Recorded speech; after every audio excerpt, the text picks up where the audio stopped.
দেখতে পাচ্ছেন এখানে একটি মুদির দোকান। এখানে চাল ডাল ইত্যাদি বিক্রি হচ্ছে, আলু বিক্রি হচ্ছে। মুদির দোকানে যে সকল জিনিসপত্র বিক্রি হয় সেগুলো আসলে এই আটগড় বাজারে বিক্রি হচ্ছে। এ পাশে দেখতে পাচ্ছেন বাদাম বিক্রি হচ্ছে, বাদাম।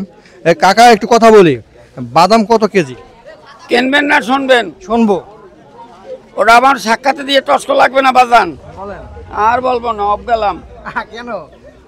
আচ্ছা যাই হোক, কত বিক্রি হয়েছে আজকের? ওটা বলবোই না, বেচা কিনার শেষ নাই। খুচরা বেচি 120। 120 টাকা বিক্রি হচ্ছে।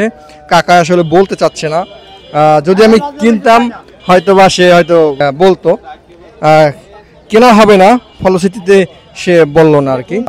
সবজি পাট শাক কাকরোল বিক্রি হচ্ছে, পেয়ারা বিক্রি হচ্ছে। এখানে